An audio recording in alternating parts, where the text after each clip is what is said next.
ఇంద్రుని గుండెలో గుబులు పట్టుకుంది. అపచారం చేశానని మనస్సులో బాధపడ్డాడు.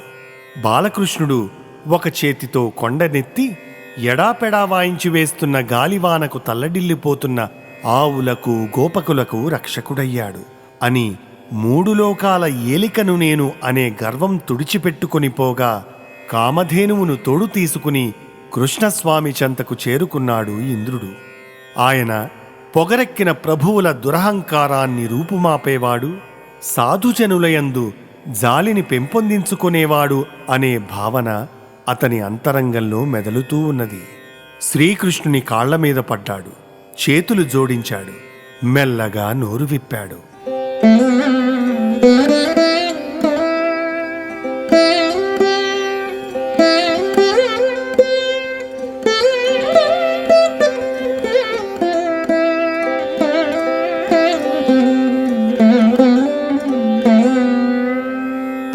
పరమనిధానంబు భాసురసత్వంబు శాంతంబు హతరజస్తమము నిత్యము అధిక తపోమయము అట్లు కావునా మాయనెగడెడి గుణములు నీకు లేవు గుణహీనుడవుగాన గుణములనయ్యడి లోభాధికములు నీలోన చేరవు అయిన దుర్జన నిగ్రహము శిష్టరక్షయుత గిలిచేయగ దండధారివగుచు జగము భర్తవు గురుడవు జనకుడవును జగదధీశులమను మూఢజనులు దలక ఇచ్చ పుట్టిన రూపంబులీవు దాల్చి హితము సేయుదుగాదే లోకేశ్వరేశ ఆ ఆ ఆ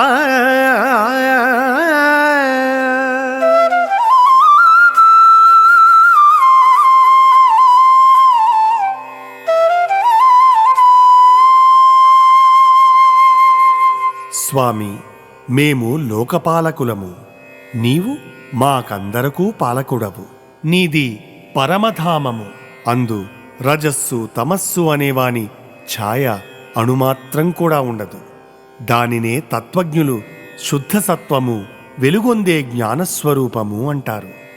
వికారాల వాసన కూడా లేని శాంతస్వరూపం నీది. దేశము కాలము అనేవాని ఎట్టి కొలతలకు లొంగనిది. ఆ విధంగా దానిని నిత్యము అంటారు. అధిక తపోమయము, తపస్సు అంటే బ్రహ్మమే అంటున్నది ఉపనిషన్మాత. నీ తత్వం ఇట్టిది కావడం వలన మాయకు చెందిన గుణములు సత్వము రజస్సు తమస్సు అనేవి నీకు లేనేలేవు. గుణాలు లేవు గనక గుణాల వలన ఏర్పడే లోభము మొదలైన నీచ లక్షణాలు నిన్ను అంటవు. అయినా విశ్వ సంరక్షణ కోసం నీవు 3 పనులను స్వయంగా ఏర్పరచుకున్నావు. మొదటిది దుష్టులను శిక్షించడం, రెండవది ఉత్తమశీలం గలవారిని రక్షించడం, మూడవది ధర్మమును పట్టుతప్పకుండా నిలిపి ఉంచడం. వీనికోసం నీవు దండమును ధరిస్తావు.